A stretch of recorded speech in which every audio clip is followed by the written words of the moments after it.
Assalamualaikum warahmatullahi wabarakatuh. Di sini kami ingin memaparkan laporan pendahuluan proyek manajemen, proyek perangkat lunak, pembuatan program e-commerce, toko bingo Incredible. Di sini kami beranggotakan 5 orang. Yang pertama ada Ama Azari dengan NIM 12190138. Terus Fikri Aldi Afandi 12190131.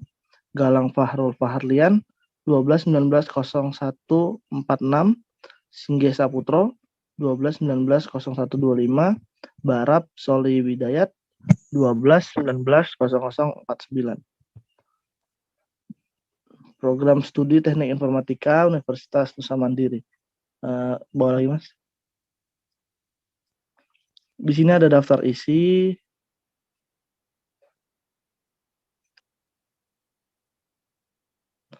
Setelah daftar isi kita juga ada daftar gambar.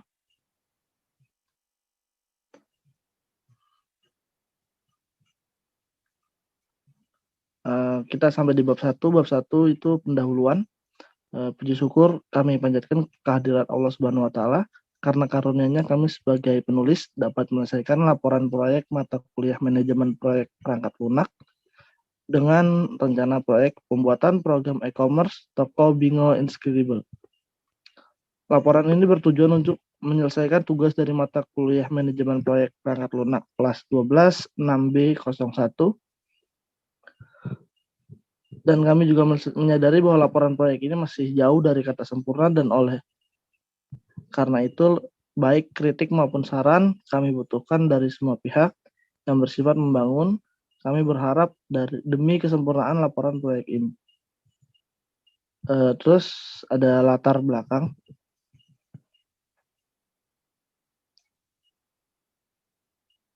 Dalam kehidupan digital,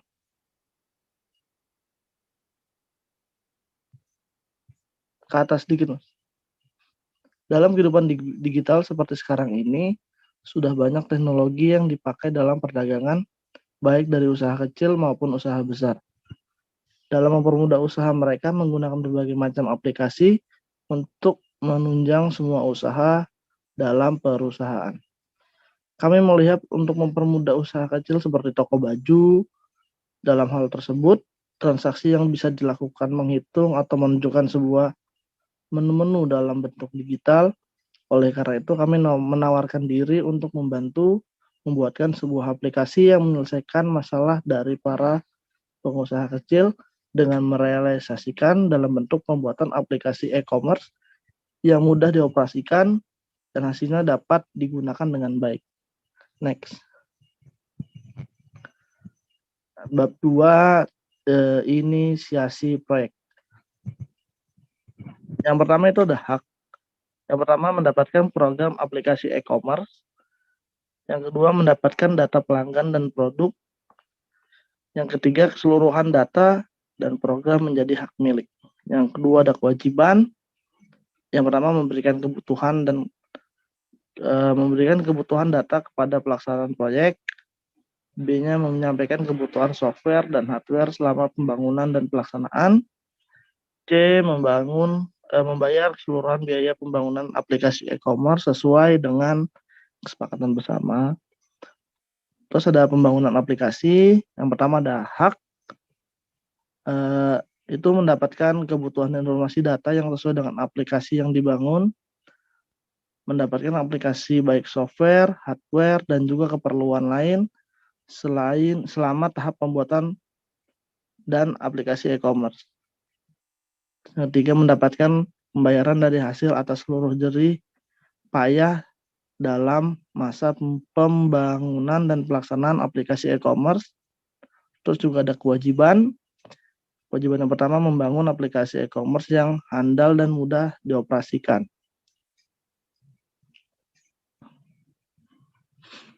Yang kedua, menentukan kebutuhan software dan hardware untuk aplikasi e-commerce. Yang ketiga, membangun laporan progres dari aplikasi e-commerce selama masa pembuatan sebagai bahan evaluasi. Melaksanakan presentasi program, pengajuan pengisian, dan penggunaan aplikasi e-commerce. Melaksanakan proses data enter, pelanggan pada aplikasi e-commerce. F. Memberikan laporan pertanggungjawaban atas keseluruhan hasil kerja. D. Menyiapkan SDM untuk kebutuhan pembangunan aplikasi e-commerce. Selain ada tanggung jawab, juga ada persengketaan. Yang pertama, apabila terjadi persengketaan yang berhubungan dengan pembangunan aplikasi e-commerce, maka diselesaikan dengan cara yang musyawarah dan damai. Yang kedua, bila tidak bisa diselesaikan dengan cara musyawarah dan damai, maka salah satu atau kedua belah pihak masing-masing bisa mengajukan ke muka hukum. Setelah itu ada kebutuhan data. Yang pertama, data masuk. Agar aplikasi e-commerce dapat direalisasikan, maka dibutuhkan informasi dan kebutuhan data. Yang pertama, ada data produk berupa foto produk, nama produk, harga produk. Setelah itu ada data informasi pelanggan. Setelah itu ada data detail admin dan data kecil dari brand. Next. Mungkin selanjutnya bisa dilanjutkan oleh rekan saya. Silakan, waktu dan tempat dipersilahkan. Sebelumnya terima kasih kepada Singa sudah menjelaskan tentang pendahuluan dan sebagainya. Di sini di bab 3 saya akan menjelaskan dengan teknik pembangunannya. Agar dapat memberikan suatu pemahaman lebih dalam mengenai aplikasi e-commerce ini, baik di mana sasaran akhir dari kegiatan ini adalah beroperasinya program atau aplikasi secara optimal dan tanpa kendala apapun. Maka perlu diketahui terlebih dahulu dari beberapa pengertian yang berhubungan dengan kegiatan pengembangan perangkat lunak ini. Pengembangan software. System Development Life Cycle atau biasa disebut SDLC merupakan siklus hidup pengembangan sistem yang terdiri dari sejumlah fase kerja yang jelas seperti sistem planning atau tahap perencanaan, sistem analisis atau sistem analisa, sistem desain atau tahap perancangan, sistem implementation atau tahap implementasi, sistem operation and support atau tahap penggunaan dan perawatan. Kelima tahap itu dibuat diagram seperti di bawah ini. Nah, di sini dapat dilihat berupa life cycle-nya. Oke, lanjut. Bawa lagi. Next. Tahap perencanaan sistem. Tahap perancangan sistem merupakan langkah pertama dalam proses pembangunan sistem dan dari identifikasi, yang terdiri dari identifikasi, seleksi, dan perencanaan sistem. Pertama, mengidentifikasi kebutuhan user. Menyeleksi kebutuhan user baik dari proses identifikasi dengan melihat kapasitas, teknologi, dan efisiensi. Kedua, merencanakan kebutuhan sistem, atau terdiri dari kebutuhan fungsional dan non-fungsional. Non-fungsional sendiri, sistem bisa jadi tidak dapat digunakan jika tidak terpenuhi. Boleh menggunakan cache, komputer, aid, software engineering tools, atau bahasa pemrograman tertentu. Dua, menggunakan bahasa tertentu. Tiga, kebutuhan user atau customer. Empat, kebutuhan sistem atau kontrak dengan klien. Kelima, kebutuhan dokumen dan perangkat lunak atau sebagai developernya. Nah, kedua ada tahap analisa sistem. Next, lanjut. Tahap analisa sistem. Produk akhir dari analisa sistem adalah keseluruhan kebutuhan sistem untuk usulan sistem informasi penjualan. Ini disebut juga sebagai spesifikasi fungsional atau kebutuhan fungsional. Untuk proyek pembangunan yang besar, perancangan suatu sistem dibutuhkan sebelum penyelesaian tahap perancangan sistem. Pertama, menganalisa sistem yang ada. Sebelum merancang sistem, baru harus mempelajari bagaimana sistem ini mengembangkan sebuah sistem yang lama. Bagaimana menganalisa menggunakan perangkat keras, perangkat lunak, dan sumber daya manusia untuk kebutuhan penggunanya. Kedua adalah analisa sistem kebutuhan. Memerlukan informasi tertentu yang dapat dijadikan analisa sebagai kebutuhan pengguna. Mencoba menentukan kebutuhan proses informasi masing-masing aktivitas sistem, masukan, proses, keluaran, penyimpanan, dan juga kendalinya. Analisa sistem biasanya membutuhkan beberapa metode, permodelan data dan proses. Biasanya ada dua. Di sini ada jenis perangkat permodelan data, diantaranya ERD atau Entity Relation Diagram, dua Conceptual Data Model atau CDM, tiga ada Physical Data Model atau PDM. Kedua juga ada pemodelan proses, atau di sini ada Unified Modeling Language atau UML. Setelah itu ada tahap rancangan sistem atau sistem design. Rancangan sistem menjelaskan bagaimana sistem apa yang harus memenuhi informasi yang dibutuhkan oleh pengguna. Rancangan ini terdiri dari logika, dan fisik yang dapat menghasilkan spesifik sistem yang memenuhi persyaratan sistem yang dikembangkan pada tahap analisa. Di antaranya, satu, mengembangkan sistem yang lebih umum tentang bagaimana aktivitas input, pengolah, output, penyimpanan, pengendalian memenuhi persyaratan sistem yang dikembangkan. Desain yang nantinya akan yang akan dihasilkan antara lain desain form dan laporan sebagai report, desain antar muka dan dialog atau message. Tiga, desain basis data dan file atau framework. Empat, ada desain proses atau struktur proses. Selanjutnya ada tahap implementasi sistem atau sistem implementation. Tahap ini adalah harus dilakukan sebelum sistem benar-benar dapat diterapkan dengan melalui testing dan uji kehandalan dari sistem berikut. Beberapa tahapan yang harus dilakukan. Pertama, adanya pemrograman atau pengetesan perangkat lunak atau softwarenya. Kedua, ada developmental atau error testing per modul oleh programmer. Ketiga, ada alpha testing atau error testing ketika sistem digabungkan dengan antarmuka user oleh software tester. Keempat, ada beta testing atau testing dengan lingkungan dan data sebenarnya. Kelima, ada konversi sistem. Keenam, ada mengaplikasikan perangkat lunak pada lingkungan sebenarnya untuk digunakan oleh pengguna. Keenam, ada dokumentasi, dan ketujuh, ada pelatihan. Selanjutnya ada tahap implementasi sistem. Beberapa tahapan yang perlu dilakukan antara lain ada 4, yaitu korektif, adaptif, proaktif, dan preventif. Lanjut dengan pengembangan model waterfall. Dari beberapa model yang sudah dikenali, ini adalah metodologi dengan teknik waterfall. Teknik kita adalah yang paling sering digunakan dengan mudah. Gambar 2, ini adalah merupakan tahapan yang ada pada teknik waterfall. Nanti bisa dicek gambarnya. Oke. Langkah-langkah yang dilakukan pada teknik waterfall. Pertama, ada requirement definition atau definisi kebutuhan, mengumpulkan keperluan sistem yang dibutuhkan secara lengkap, kemudian dianalisa dan didefinisikan kebutuhan tersebut untuk dipenuhi oleh program yang akan dibangun. Fase ini adalah menghasilkan desain yang lengkap. Kedua, ada desain rancangan. Tahapan ini akan dikerjakan setelah define kebutuhan pada tahap awal selesai.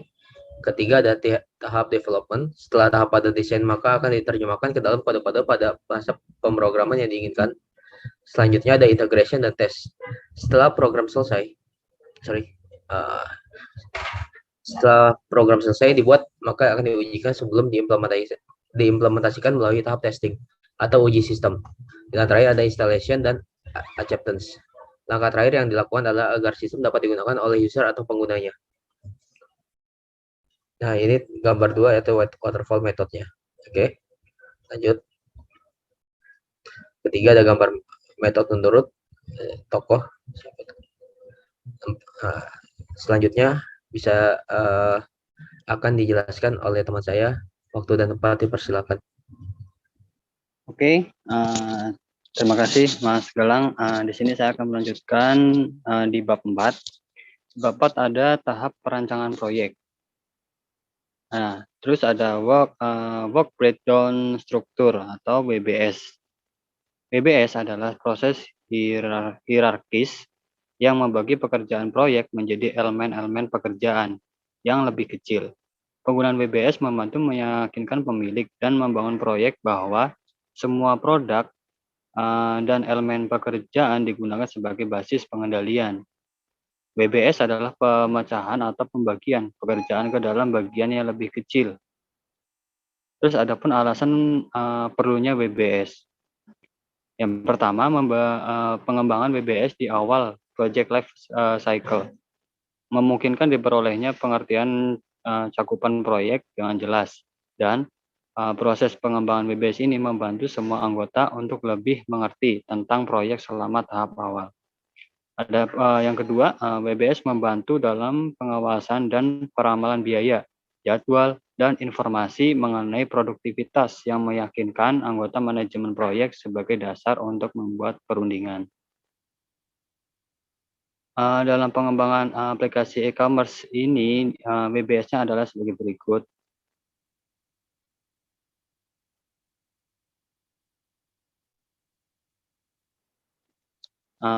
Terus WBS merupakan elemen penting karena memberikan kerangka yang membantu antara lain dalam 1. Pengembangan program sebagai ringkasan dari bagian-bagian yang kecil. Kedua, pembuatan perencanaan. Ketiga, pembuatan network dan perencanaan pengawasan. Keempat, pembagian tanggung jawab.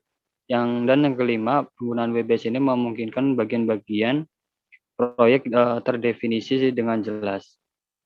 Tahapan pengembangan proyek. Berdasarkan WBS, maka dibuatkan tahapan-tahapan pembagian proyek sebagai berikut.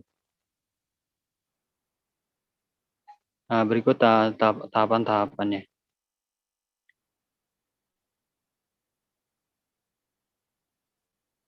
Terus ada penjadwalan dan ganti chart serta network planning.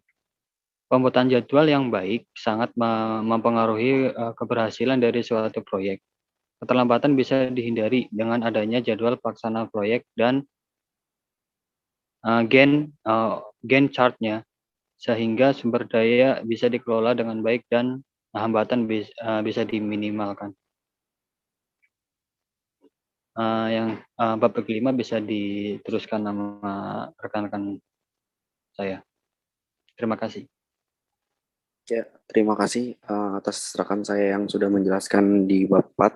Di sini saya akan menjelaskan bab 5, apa itu analisa kebutuhan dan apa saja yang isi dari analisa kebutuhan sistem di aplikasi kit yang kami buat. Yang pertama itu ada tahapan rencana kebutuhan, registrasi penduduk yang belum terprogram hanya membutuhkan waktu dalam melakukan transaksinya agar kebutuhan waktu tidak terlalu panjang dan data peserta dapat digunakan kembali hal-hal yang berhubungan dengan, maka harus didukung oleh sebuah aplikasi yang mendukung berikutnya ada identifikasi tujuan dari aplikasi. Di sini sebagai aplikasi yang kami buat sebagai sistem e-commerce atau penjualan, maka aplikasi ini bertujuan untuk membantu melakukan sebuah transaksi dan update-update seputar produk-produk terbaru tanpa harus datang ke offline store contohnya. Dan aplikasi ini menjamin data dari user, jadi benar-benar aman. Terus berikutnya ada identifikasi kebutuhan informasi. Kebutuhan informasi yang dibutuhkan adalah mengupdate produk yang dilakukan oleh admin. Contohnya di situ sudah disiapkan dashboard CRUD dan dapat bisa mengupdate transaksi, dan pengguna juga dapat mengupdate data seperti nama, alamat, nomor handphone, dan lain-lain. Ya, next. Yang ketiga itu ada teknik atau pendekatan.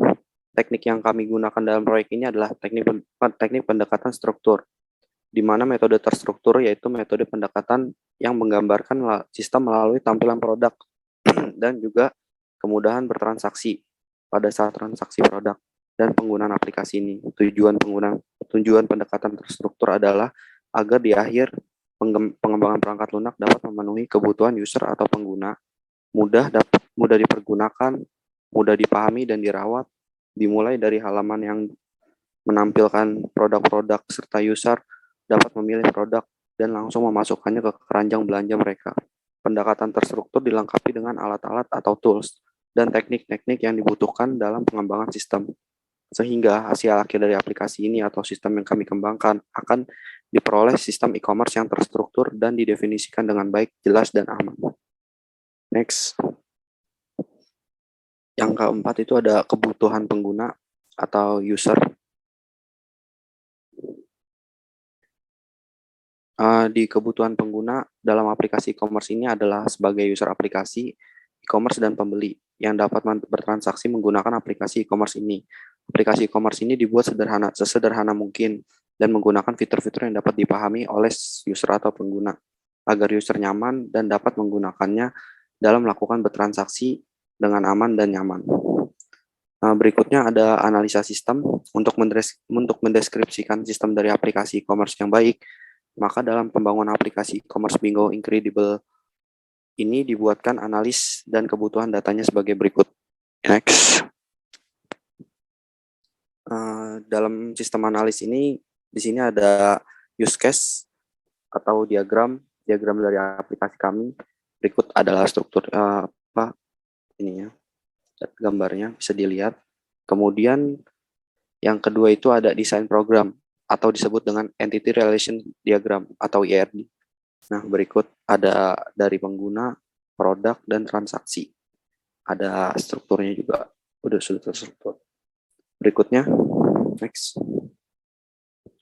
Kemudian ada entitas dari database. Di sini ada kami memiliki tabel user dengan ID, nama, alamat, nomor handphone, dan email dalam aplikasi kami. Dan kedua itu ada tabel admin, di mana yang tabel admin itu sudah di setup sedemikian rupa dengan admin yang sudah ditentukan dari software tersebut. Yang ketiga itu ada tabel produk. Di sini ada berupa kode produk, nama produk, ukuran produk, harga produk, dan keterangan. Next. Perangkat dan alat bantu. Perangkat yang terdiri dari unsur-unsur dari beberapa perangkat keras atau komputer yang dipergunakan untuk membantu proses dalam pekerjaan yang dikerjakan oleh manusia disebut juga sebagai sumber daya keras. Perangkat keras secara fisik dapat terlihat oleh mata dan dapat dijamah oleh tangan. Beberapa contoh komponen perangkat keras terdiri dari alat fisik yang membentuk komputer atau sistem itu sendiri. Yang pertama itu ada spesifikasi sarana pendukung atau perangkat keras. Yang pertama ada PC, minimal itu 1 sampai 512 MB, sebanyak 3 buah. Ada kamera web 3 buah, printer 1 buah, dan laptop plus kamera web sebagai server sebanyak 5 buah dari pembangunan aplikasi yang kami buat ini. Kemudian ada perangkat lunak atau software. Bagian penting lain yang mendukung hal-hal dalam program pembuatan aplikasi e-commerce ini sebagai berikut. Perangkat lunak yang dibutuhkan yang kami gunakan selama menjalankan program ini adalah di sini ada yang pertama ada sistem operasi dari Windows 7 dan Windows 10 kami gunakan juga. Untuk kode editornya itu kita menggunakan Visual Studio Code dengan berupa extension yang banyak. Kemudian ada Android Studio, Firebase untuk autentikasi dan sebagainya. Ada MySQL Workbench untuk sebagai database-nya, dan Photo Capture untuk men-screenshot dan menginput foto ke proposal ini. Next.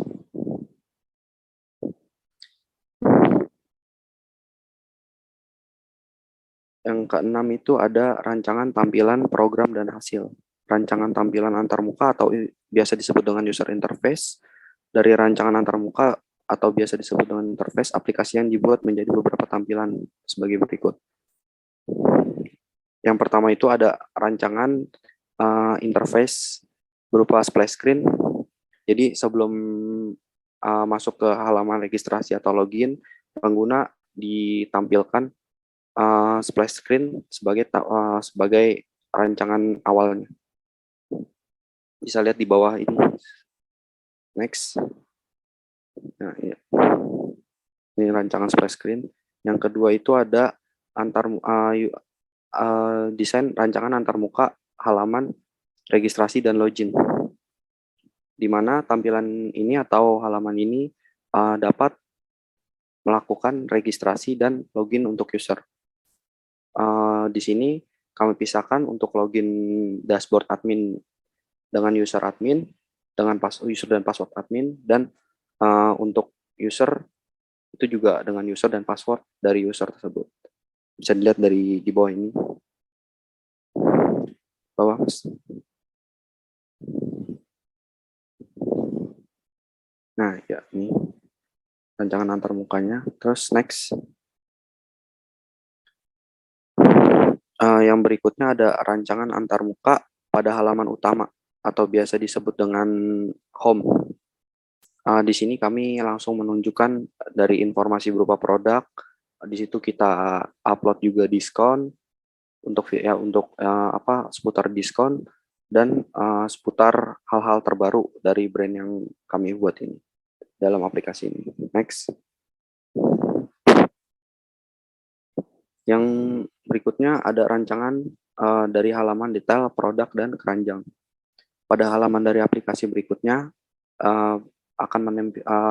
ketika user sudah menentukan dari produk yang sudah ingin dibeli, maka user dapat memasukkannya ke dalam keranjang atau melihat detailnya terlebih dahulu, seperti warna, size, atau bahan-bahan yang dibuat dari produk tersebut.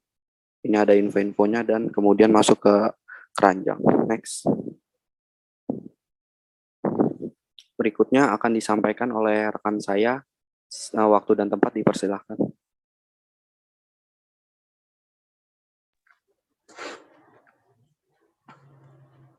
Oke, baik. Terima kasih untuk rekan saya.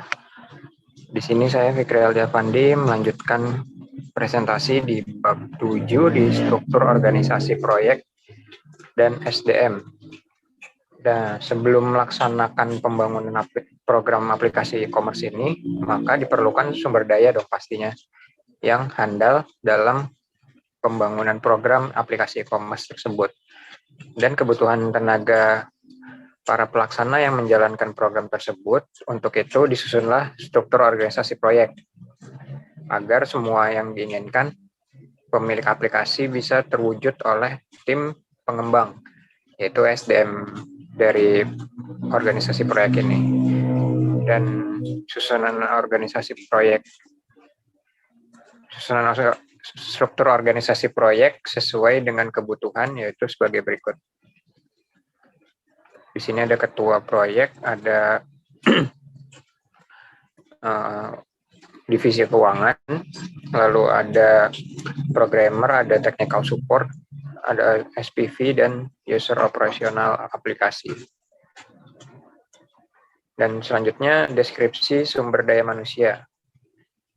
Untuk ketua proyek, minimal pendidikan itu S1, menguasai semua aspek pengembang sistem, pernah mengikuti proyek pengembang sistem, mengerti bisnis, proses, dan analisa sistem, dan minimal menguasai satu bahasa pemrograman, bisa mengoperasikan komputer dan peralatan mendukung.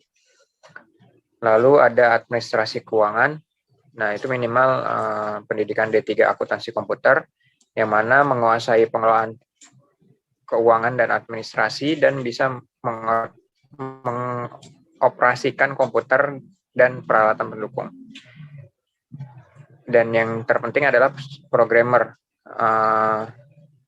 Di sini memiliki pendidikan minimal S1 teknik informatika dan menguasai minimal satu bahasa pemrograman, bisa mengoperasikan komputer dan peralatan pendukung.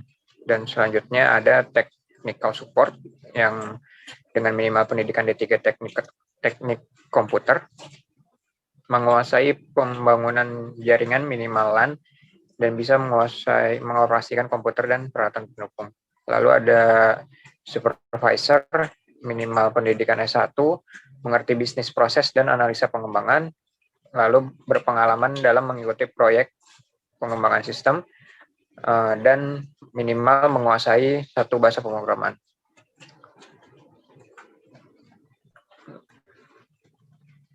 Lalu yang terakhir ada user operasional aplikasi. Nah, ini yang dibutuhkan minimal pendidikan SLTA, bisa mengoperasikan komputer dan peralatan pendukung. Di bab 8, kita masuk ke anggaran proyek, biaya anggaran pelaksanaan proyek, yang mana bisa dideskripsikan pada tabel berikut ini. Di bagian pertama tabel ini ada tim proyek pengembangan aplikasi, yang mana ini adalah biaya untuk gaji ya mungkin tim proyek pengembangan aplikasi ini, di mana kepala proyek itu berkisar satu orang itu 500.000, lalu ada admin keuangan yang dimana 200.000, programmer itu 400.000, lalu technical support satu orang 200.000, untuk supervisor satu orang 200.000, dan untuk user kita butuh 10 orang user untuk testing di 10.000 satu orang. Jadi total keseluruhan di tim proyek pengembangan aplikasi ini membutuhkan biaya 1.600.000. pada bagian kedua ada tahap analisis. Di sini ada untuk riset dan pengumpulan data. Dibutuhkan 1 orang, nominalnya 50.000, lalu ada desain, 1 orang 50.000, ada yang untuk analisis, 1 orang 50.000, dokumentasi 1 orang 50.000, perancangan program 1 orang 50.000, dan untuk laporan 1 orang 50.000, di mana total untuk tahap analisis ini berjumlah 300.000. Selanjutnya ada perancangan dan pemrograman. Di sini ada draft perancangan, dibutuhkan 1 orang 50.000, kedua perancangan program 1 orang 50.000, lalu yang ketiga perancangan tampilan 1 orang 50.000, yang keempat ada rapat perancangan 1 orang 50.000, yang kelima dokumentasi dan laporan 50.000, di mana untuk tahap perancangan dan pemrograman ini di total menjadi 250.000. Lalu ada di kolom keempat ada pengujian dan implementasi, di mana ini isinya untuk pengujian ya. Jadi testing, di mana testing program dibutuhkan 2 orang, di mana 1 orang 50.000. Testing sistem dibutuhkan 2 orang, yang mana per orangnya itu 50.000. Sarana untuk pengujian dibutuhkan 2 orang, yang mana 1 orang itu 50.000. Sarana untuk implementasi 2 orang, 1 orang itu 50.000. Untuk konversi data dibutuhkan 1 orang, yang 1 orang ini 50.000. Lalu ada pelatihan personil. Nah, ini dibutuhkan 2 orang, yang mana 1 orang itu 50.000. Manajemen penerapan sistem 1 orang 50.000. Lalu manajemen testing 1 orang 50.000. Dokumentasi dan laporan 1 orang 50.000. Yang mana jika dijumlahkan menjadi 700.000. Dan untuk aplikasi di sini untuk testing program 1 unit yaitu Rp2 juta.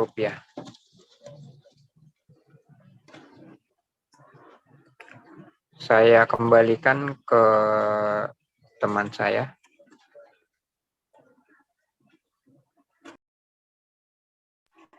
Ya, mungkin segini, mungkin berikut dari hal-hal yang sudah kami jelaskan dari proyek kami.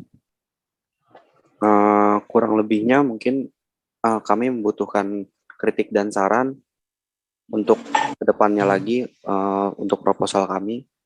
Dan terima kasih untuk dosen kami sendiri, Bapak Sulis. Terima kasih sudah memberikan materi selama ini dan pengajaran yang dimulai dari pertemuan 1 hingga saat ini. Terima kasih. Semoga kami bisa memanfaatkan ilmunya dan menggunakannya di masa sekarang atau masa depan nanti. Terima kasih. Mungkin berikut saja yang bisa kami sampaikan dari proposal kami. Kami dari kelompok 1 mengucapkan banyak terima kasih dan kami langsung tutup. Wabillahi taufiq wa hidayat. Wassalamualaikum warahmatullahi wabarakatuh.